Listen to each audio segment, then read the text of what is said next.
வணக்கம். பொதுவாவே பாசத்தில இருக்காங்கல்ல, அம்மா மகன் பாசம், அப்பா மகள் பாசம் அப்படின்னு 2 பாசம் இருக்குது. அதில பொதுவா சொல்றது என்னன்னா, இந்த அம்மா மகன் பாசம் தான் ரொம்ப ரொம்ப வசதியானது. அதுக்காக அப்பா மகள் பாசம் வசதி இல்லன்னு சொல்லல. நீங்க பெரும்பான்மையான படங்கள்லாம் கூட பாருங்க பாருங்க, இதுதான் அதிகமா இருக்கும். பாடலே பார்த்தீங்கன்னா, "அம்மா என்று அழைக்காத உயிர் இல்லையே" அப்படின்னு. என்னை பொறுத்தவரைக்கும் பார்த்தீங்கன்னா, ஒரு அப்பாவும் மகளுக்குமான அந்த பாசம் இருக்கு இல்லைங்களா? அது ஒரு சொல்ல முடியாத, விவரிக்க முடியாத ஒரு பாசம்னு கூட சொல்லலாம். நீங்க ஒரு திருமணமாகி ஒரு பொண்ணு அ புகுந்த வீட்டுக்கு போறா அப்படின்பொழுது, அந்த தான் வாழ்ந்த, அந்த இருந்த அந்த பொறந்த அந்த வீட்ட அப்படி விட்டு வாசல தாண்டி, திரும்பி அம்மாவ பார்க்க மாட்டா. அப்பாவ பார்த்தோனே ஒடிஞ்சு அப்படி அப்படி ஒரு புழுக்குன்னு ஒரு அழ வந்துரும் பாருங்க. அதுதான். அப்படியே அந்த அப்பா குலுங்கி குலுங்கி நம்ம எத்தனையோ காணொளியில பார்த்துருக்கோம், நேரடியா பார்த்துருக்கோம். அழ ஆரம்பிச்சுருவான். உடைஞ்சு போயிடுவான். அதான் நான் திரும்ப சொல்றது. அந்த ஆண் உடல் ரீதியாக பலமானவன், மன ரீதியாக குழந்தை மாதிரி பெண் மன ரீதியா பலமானவங்க இதுக்கு சொல்றதுக்கான காரணம் ஒரு நிஜமான சம்பவம். வேலூர் மாவட்டத்தில் நடந்த ஒரு நிஜமான சம்பவம். என்னுடைய நண்பர் சொன்ன ஒரு விஷயம் ரொம்ப நெகிழ்ச்சியான ஒரு விஷயம் என்னன்னா, ஒரு பெரிய பள்ளிக்கூடம். நான் ஏன்னா அது சம்மந்தமா எதுவும் வெளிய வரல அந்த அதுக்குள்ள நடந்தது. அதனால ஊர் பேர் இதெல்லாம் சொல்ல வேணாம் அப்படின்னு அவர் கேட்டுக்கிட்டார் ஒரு பெரிய ஸ்கூல் அந்த பகுதியில. அந்த அது ரொம்ப என்ன சொல்றது? பிரபலமான ஒரு பள்ளிக்கூடம். அங்க படிக்க வைக்கிறது பெரிய விஷயம் அங்க அந்த பள்ளிக்கூடத்திற்கு சிறப்பு விருந்தினரா வரத்துக்கே ஒரு பெரிய போட்டாபோட்டியே நடக்கும். எம்எல்ஏ முதல் கொண்டு ஊராட்சி மன்ற தலைவரு, கவுன்சிலரு இவங்கலாம் நம்ம கூட மாட்டாங்களா? அப்படின்ற அளவுக்கு அந்த அளவுக்கு ஒரு ஒழுக்கமான ஒரு பள்ளிக்கூடம். டிசிப்ளினா இருக்கும் அங்க என்ன இருக்கு, ஒரு அன்னையர் தினம் நடக்குது. அன்னையர் தினத்திற்கு ஒரு பெரிய விழாவா நடத்துறாங்க அன்னையர் தினத்த. அதுவும் இந்த வருஷம் இந்த அன்னையர் தினம் ரொம்ப சிறப்பா நடக்குது. அங்க இருக்கிற மாணவ, மாணவியர்களுக்கே இப்ப என்னடான்னு பெரிய ஆச்சரியமா இருக்குது இவ்வளோ காலம் இந்த இந்த விழா இவ்வளோ பெரிய ஏற்பாடா இருக்குதுன்னு.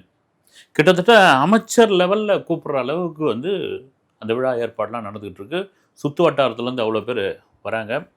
அ யார் அதில சீஃப் கெஸ்ட் இது மாதிரியான விஷயங்கள் மத்ததெல்லாம் எதுவும் தெரியல மாணவர்கள், மாணவிகள்லாம் சில பரிசு போட்டி இதெல்லாம் அறிவிச்சிருக்காங்க. வந்து காலையிலேயே ஜக ஜக ஜகஜன்னு கனகச்சிதமா அது நடந்துகிட்டு இருக்கு எல்லாரும் வராங்க. அரசு உயர் அதிகாரிகள், அமைச்சர்கள் நெறைய பேர் வந்துகிட்டு இருக்காங்க இதுக்கு காரணம் என்னன்னா, நீங்க ஒரு ஒரு பிரபலமான ஒரு கல்வி நிறுவனம் என்னதான் எல்லா கல்வி நிறுவனங்களும் காசு வாங்கினாலும், சில கல்வி நிறுவனங்கள் காசு வாங்கினார் கூட நான் சொல்றது ஒரு தனியார் இது. ஆனால் அவங்களுடைய அந்த சேவைன்னு கூட சொல்லலாம். அது சேவைன்னு சொல்லலாம். அது ஒரு கட்டத்தில ரொம்ப உயர்ந்ததா இருக்கும் அது பெரிய சுத்து வட்டாரத்தில ஒரு பெரிய ஃபேமஸ் ஆயிடும். அங்கேயே கூட சொல்லுவாங்க, ஊருங்கள்ல சொல்லுவாங்கல்ல, "டேய் அந்த பள்ளிக்கூடத்தில சேர்றா, டேய் இந்த காலேஜில சேர்றா" அப்படின்னுவாங்க அது குறிப்பிட்ட ஒரு ட்ரேட்மார்க் மாரி வந்துரும். இப்ப விழா ஜகஜோதியா களை கட்டுது. எல்லாரும் மேடையில ஏறுறாங்க, இதெல்லாம் பண்றாங்க. எல்லாம் ஓகேன்னு ஆகுது வழக்கம் போல ஒரு அமைச்சர தான் கூப்பிட போறாங்க, ஒரு எம்எல்ஏ தான் கூப்பிட போறாங்க. யாரோ ஒருத்தர் அரசியல்வாதியோ, தொழிலதிபரோ யாரோ ஒருத்தர் தான் சிறப்பு விருந்தினரா ஒரு பரிசு குடுக்க போறாங்க. சிறப்பு விருந்தினரா அவங்கள தான் கௌரவப்படுத்த போகிறார்கள் அப்படின்னு அதில யார் அப்படின்ற மாரி டிஸ்கஷன் நடந்திருக்கு. கலை நிகழ்ச்சி இதெல்லாம் முடிஞ்சாச்சு. முடிஞ்சு எல்லாம் முடிஞ்சு அந்த பள்ளியினுடைய தாளாளர் அவங்க பேச ஆரம்பிக்கிறாங்க. ரொம்ப நீண்ட பேச்செல்லாம் நடக்குது. எல்லாம் முடிஞ்சு இந்த அன்னையர் தினத்திற்கு ரொம்ப ரொம்ப ரொம்ப முக்கியமான ஒரு விஷயமா நாங்க ஒருத்தருக்கு இங்க கௌரவப்படுத்த போறோம். கௌரவப்படுத்தி அவரைத்தான் இந்த விழாவினுடைய முதன்மையாளராக அவர தான் நாங்க சீஃப் கெஸ்ட்டா நாங்க பேச வைக்க போறோம். அப்படின்பொழுது ஒரு ஒரு பீடிகையோட சொல்றாங்க. எல்லாம் எதிர்பார்த்துட்டு இருக்காங்க. பேசி முடிச்சு அவருடைய பேர அனௌன்ஸ்மென்ட் பண்றாங்க இதுவரைக்கும் அந்த நபருக்கே தெரியாது பேர் அனௌன்ஸ்மென்ட் பண்ணாங்க. பேர் தெரியல யார் சில பேருக்கு தெரிஞ்ச மாரி இருக்கு, சில பேருக்கு தெரியல. கனகரத்னம் அவர்களை மேடைக்கு அழைக்கிறோம். கனகரத்னம் அவர்கள் தான் இந்த அன்னையர் தினத்தினுடைய சிறப்பு விருதை பெறுகிறார். அவர் தான் இங்க ஸ்பீச் குடுக்க போகிறார் அப்படின்னா, கனகரத்னம் யாரு? மேடையில இருக்கிறவங்களுக்கே இதுவாகுது அவங்க தான் கௌரவிக்க போகிறோம் அப்படின்னு. யாரு கனகரத்னம்னா, அதே தாளாளர் மறுபடியும் ஆரம்பிக்கிறாரு. கனகரத்னம் வேற யாரும் கிடையாது. இந்த பள்ளியில தோட்ட வேலை செய்யக்கூடிய ஒரு நபர். அப்படின்பொழுது ஒட்டுமொத்தமா மாணவ, மாணவிகள்லாம் கை தட்டுறாங்க. ஒரு மாணவிக்கு அப்படியாப்பட்ட சந்தோஷம். இதிலே தெரிஞ்சு போயிடும் அவங்க அப்பா தான். ஆனா ஒரு கட்டத்தில எல்லாரும் அத ஏத்துக்க மாட்டாங்கல்ல. சலசலப்பு வருது. ஏன்னா இவங்க சீன் போடுறாங்களா? சில உண்டு இல்லைங்களா? சில பேர் பேசிக்கிறாங்க இது மீடியாவுல பரபரப்பாக்குறதுக்காக இந்த மாரி டெக்னிக்லாம் பண்ணுவாங்க. இதை வந்து எக்ஸ்போஸ் பண்ணுறதுக்காக, மீடியாவில் வந்து நியூஸாக வர்றதுக்காக இது மாதிரி பண்ணுறாங்க. இன்றைக்கி வந்து சோஷியல் மீடியா வந்துடுச்சு, யூடியூப் சேனல் வந்துடுச்சு. ஒரு தோட்டக்காரர்களுக்கு வந்து சிறந்த விருது கொடுத்துருக்காங்க, அந்நியர் விருது. அவரை பேச வச்சுருக்காங்க அப்படின்னு இவங்க பில்டப் பண்ணுறதுக்காக எல்லா பள்ளியிடமும் அப்படி தான் இருக்குது, இவனுங்களும் அதில் மாறவே இல்லை அப்படின்ற மாதிரியான ஒரு சலசலப்பு அந்த பிரின்சிபாலுக்கு, அந்த அம்மாவுக்கும் கேட்குது, இவங்களுக்கும் கேட்குது. அதை பற்றி அவங்க கவலையே படல. ஆனால் அந்த தோட்டக்காரர் கொஞ்ச நேரத்தில் நடிக்க போகிறாரு. ஒரு அரை டவுசர் போட்டுக்கிட்டு கையில் வந்து ஒரு இதோடு வச்சுக்கிட்டே இருக்காரு. அவர் ஓரமாக நின்று வேடிக்கை பார்த்துருந்தவருக்கு கொஞ்ச நேரம் புரியல. எல்லாரும் திரும்பி ஐயா உங்களை தான் கூப்பிட்றாங்க அப்படின்னும் பொழுது கொஞ்ச நேரம் ஆடி போடுற என்னையான்றாரு. அவருக்கு ஒன்றும் புரியல. பசங்களாங்க ஏன்னா அந்த தோட்டக்காரர் அவ்வளோ அந்த பள்ளிக்கூடத்தில் நல்ல ஒரு நபர் வந்து எல்லாம் கை தட்டுதுங்க, பசங்க பூரா கை தட்டுதுங்க. இவர் போகிறார், கூனி குறுகி போகிறாரு. போய் 2 மாணவர்கள் ஒரு மாணவியும் வந்து அவரை இந்த சிறப்பு இதெல்லாம் வரவேற்பாங்களே, அப்படி வரவேற்றோன்னே மேடையில் இந்த சில பேருக்கெல்லாம் கடுப்பாகுது வந்து அப்படி முகத்தை சொல்லிக்கிறாங்க. என்னடா இது, தோட்டக்காரன் பெருக்கிறவன் இவங்கெல்லாம் கூப்பிட்டு சீனா போட்டுக்கிட்டு இருக்காங்க, இவங்கெல்லாம் வந்து விருது, இவங்கெல்லாம் என்ன தெரியும், இவருக்கு என்ன அந்நியர் தின சிறப்பு விருது வந்து இவருக்கு என்ன வந்து இது இப்படியாவது. ஆனால் அவருக்கே வந்து ஒரு நிமிஷம் ஆடி போகிறாப்புல. என்னடா இது, நாம் தானா இது? அந்த பிரின்ஸ்பாலையும் பார்க்குறாரு, அந்த பள்ளிக்கூடத்தோட தாளாரையும் பார்க்குறாரு. வாங்க வாங்க கனகரத்னம், நீங்கள் தான் வாங்க அப்படின்றாங்க. ஐயா அம்மான்றாங்க. அந்த இதெல்லாம் எடுத்து வச்சுட்டு ஒரு காக்கி சட்டை அதே இதோடு இருக்கார். உண்மையிலே அவருக்கு தெரியவே தெரியாது, முன்னேற்பாடுகள் எதுவுமே கிடையாது. அப்போ கூப்பிட்ட ஒரு விஷயந்தான் வந்து நிற்கிறாங்க, சால்வா போடுறாங்க, போட்டுட்டு பேசுங்கன்றாங்க. எனக்கு ஒன்றும் பேச தெரியாதுமா, நான் படிக்காத தற்கூரி நான். அட பேசியா, அவனுக்கு தெரிஞ்சதை பேசியா, நீ என்ன வந்து பேசுறதுக்கு என்ன இருக்குது, நீ எப்படி இயல்பாக பேசு அப்படின்னு மைக்கு முன்னாடி நின்று பொல பொல பொல பொலன்னு அழறாப்புல. அழுது எனக்கு, நான் இங்கே வந்து ஒரு தோட்டக்காரன் கிடையாது, இந்த பள்ளிக்கூடத்தில் என்னை வந்து தோட்டக்காரனாக என்னை பார்த்துக்கல, இந்த பள்ளிக்கூடத்தினுடைய ஒரு உறுப்பினராக இவங்க குடும்பத்தில் ஒருத்தராக தான் என்னை பார்த்துக்கிறாங்க. அதுக்கு காரணம் என்னன்னா, என் மகள் இங்கே தான் படிக்கிறா, அவளுக்கு இது வரைக்கும் வந்து 10 பைசா வந்து கட்டணம் வாங்கினதே கிடையாது என்னுடைய மகள்கிட்ட, அப்படி என்னை பார்த்துக்கிறாங்க அப்படின்ற ஒரு விஷயத்தை பேச ஆரம்பித்து ஒரு அதாவது மனசில் பட்டதை வெள்ளந்தியான ஒரு பேச்சாக பேசிக்கிட்டே இருக்கிறாப்புல பயங்கர கிளாப்ஸ் அடிக்கிறாங்க. வந்து மேடையில் இருந்த இந்த சீஃப் கெஸ்ட்டுக்குள்ளே அந்த பேச்சு எப்போவுமே நீங்கள் வந்து யதார்த்த மனிதர்கள், சாமானியர்கள் அவங்களை நீங்கள் பேச சொன்னீங்கன்னு வச்சுங்க, அதுதாங்க மிகச்சிறந்த பேச்சாக இருக்கும். வந்து நீங்கள் மகப் பண்ணின்னு வந்து மனப்பணம் பண்ணின்னு வந்து இந்த கட்டுரையிலேருந்து அந்த இதுலேருந்து ராமாயணத்துலேருந்து மகாபாரத்துலேருந்து இதுலேருந்து அதுலேருந்து உருவின் வந்து பேசுகிறத விட இயல்பான ஒரு மனிதன், சாமானியன் ஒருத்தன் பேசுகிற பேச்சு வெகு சிறப்பான ஒரு பேச்சார். ஒட்டு மொத்தமாக எல்லாரும் கிளாப்ஸ் அடிக்கிறாங்க. மேடையில் இருந்து சில பேருக்கு முகம் காஞ்சி போகுது. ஏன்னா எல்லாரும் இதை ஏற்றுக்க மாட்டாங்கல்ல, அவங்க விளம்பர பிரியர் இல்லைங்களா. ஏன்னா இவ்வளோ பெரிய ஸ்கூலு, அதில் அவ்வளோ பெரிய மீடியா வந்திருக்குது, என்னையா நம்மளை வந்து முதல் பக்கத்தில் போடுவாங்க, பெரிய ஃபோட்டோவை போடுவாங்க, நமக்கு வந்து அந்நியர் தின விருது கொடுப்பாங்கன்னு பார்த்தா யாரோ தோட்டக்காரன், மேஸ்திரி, இது பண்ணுறவன், தூய்மை பணியாளர், இவங்கெல்லாம் கொடுத்துக்கிட்டு இருக்காங்க, என்ன இது வந்து அப்படின்னு கடுப்பாகுது. ஒரு பக்கம் முடித்து அவருக்கான விருதுகளெல்லாம் கொடுத்துட்டு மகளை கூப்பிட்றாங்க, அந்த பொண்ணை கூப்பிட்றாங்க. பொண்ணை பக்கத்தில் வச்சு உங்கள் அப்பாவுக்கு நீயே கொடுன்றாங்க. அந்த பொண்ணுக்கு அவ்வளோ பெரிய சந்தோஷம். அவள் அப்படியே கண்ணீர் இது பண்ணுறா, சேர்த்து பிடிச்சிக்கிறாரு. ஸ்கூல் முழுக்க கைத்தட்டில் வந்து அந்த பசங்க அடித்து கைத்தட்டில் விசில் சத்தமாக அடங்கவே இல்லை. அப்படி ஒரு சந்தோஷம் அவளுக்கு, அவ்வளோ ஒரு பெருமை.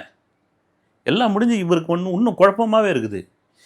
ஏன் நம்மளை தேர்ந்தெடுத்தாங்க, ஏன் இந்த விருதை நமக்கு கொடுத்தாங்க, எதுக்காக மேடையில் ஏற்றுனாங்க, இது எல்லாமே புரியல. அங்கே இருக்கிற டீச்சர்ஸே பேசிக்கிறாங்க. என்னன்னு பேசிக்கிறாங்க, இது வந்து பப்ளிசிட்டி ஸ்டண்ட்டு, இப்போ பாருங்கள் நாளைக்கு எல்லா சேனல்கள் எல்லா இதுலேயும் வரும் அப்படின்னு. இப்படியா இருக்கும்பொழுது பிரின்ஸ்பால் அந்த அம்மா வந்து பேசுகிறாங்க. இங்கே எல்லாருக்கும் ஆச்சரியமாக இருக்கும், மேடையில் உட்காந்துருக்கிற பெரியவர்களுக்கும் ஒரு பெரிய ஒரு வியப்பாக இருக்கும், அவங்களுக்கும் சில வருத்தமாகவும் இருக்கும். நான் ஓப்பனாக பேசுகிறேன்.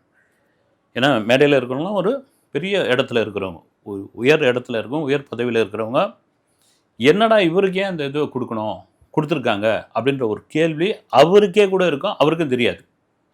நாங்கள் இந்த அன்னையர் தினத்திற்காக மாணவர்களிடம் கட்டுரை ஒன்று ஆளாளுக்கு ஒவ்வொரு கட்டுரை எழுத சொல்லியிருந்தோம். எல்லாரும் எழுதி அமிச்சாங்க. அதில் பெஸ்ட்டு கட்டுரைக்கு பரிசு அப்படின்னு ஒரு முடிவு பண்ணியிருந்தோம். அப்போ வந்து எல்லா கட்டுரையும் பிரித்து ஒரு குழு அமைச்சு அதை வந்து நாங்கள் வந்து நடுவராக வந்து உட்காந்து எல்லாத்தையும் தேர்ந்தெடுத்தோம். ஒரு பெண் எழுதின கட்டுரை அன்னையர் தினத்திற்காக ஒரு இடத்தில் கூட அந்த பெண் தன்னுடைய தாயின் பெயரை குறிப்பிடவே இல்லை. அந்த கட்டுரை முழுக்க 5 பக்கம் இருந்தது. 5 பக்கம் முழுக்க அப்பா, அப்பா, அப்பா, அப்பா, அப்பா, அப்பா, அப்பா. அவ எழுதுனதனுடைய சுருக்கம் என்னன்னா, மிக சிறிய வயதில், இந்த பெண்ணுடைய மிக சிறிய வயதில் எங்க அம்மா வந்து தவறி போயிட்டாங்க. எங்க அப்பா தான் பார்த்துக்கிட்டாரு. உறவினர் எல்லாம் சேர்ந்து 2ஆம் கல்யாணம் பண்ணிக்கிட்டா நீ அப்படின்னு. கனகரத்னம் 2ஆம் கல்யாணம் பண்ணிக்கோ. குழந்தை பொம்பளை குழந்தை. உன்னால் வளர்க்க முடியாது. மன்னிக்கவே இல்லை எங்கள் அப்பா. நான் ஒரு அளவுக்கு வளர்ந்த பிறகு கூட நிறைய பேர் சொன்னாங்க வந்து பொண்ணு கொடுக்குறேன்னுலாம் வந்தாங்க. இந்த பக்கம் அந்த பொண்ணு கொடுக்குறன்ற பேச்சுக்கு வந்தீங்கன்னா வரவே வராதிங்க. என் வாழ்க்கை என் மகளுக்காகத்தான். என் மகளுக்காக தான். நான் அந்த வாழ்க்கை அதுக்காக தான் வாழ்ந்துட்டுருக்கேன். அதை தாண்டி யாராவது கல்யாண பேச்சுன்னு வந்தீங்கன்னா கிளம்பிடுங்க. இப்படி அணுவாக எனக்காக பார்த்து பார்த்து பார்த்து பார்த்து பார்த்து பார்த்து பார்த்து வாழ்ந்தவர் எங்கள் அப்பா. நீங்கள் பார்த்தீங்கன்னா ஒரு கவிதை கூட இடையில் படித்தேன் வந்து, ஒரு வருடத்திற்கு 365 நாள் வந்து, அந்த 365 நாள் வந்து கடக்கிறதுக்கு அவ்வளோ பெரிய கஷ்டம். ஒரு வருஷம் முடியறதுக்கு ரொம்ப பெருசாக இருக்கு இல்லைங்களா? வெளியூரில் படிக்கிற என் மகள் ஒரு 3 நாள் விடுமுறையில் வந்தால் அந்த 365 நாளை நான் கடந்த மாதிரியான ஒரு சந்தோஷம் எனக்கு அப்படின்னு ஒரு அப்பாவுடைய பாயிண்ட் ஆஃப் வியூவில் ஒருத்தர் கவிதை எழுதியிருக்காரு. அதனுடைய சாராம்சம் அப்படி தான். ஏன்னா அந்த பொண்ணு அந்த 3 நாள் லீவு தான் கிடைக்கும். அந்த 3 நாள் லீவுக்காக தான் நான் பார்த்துட்ருக்கேன். அந்த 3 நாள் லீவு தான் என்னுடைய ஒரு வருடம்.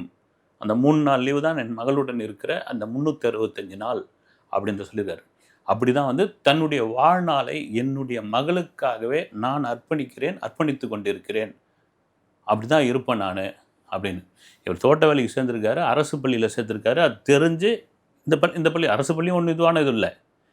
பெரிய பள்ளிக்கூடம், தனியார் பள்ளிக்கூடம், ஃபீஸும் வேணாம், ஒன்றும் வேணாம், சேர்த்து விடுங்க, நல்லா படிக்கிற பொண்ணு.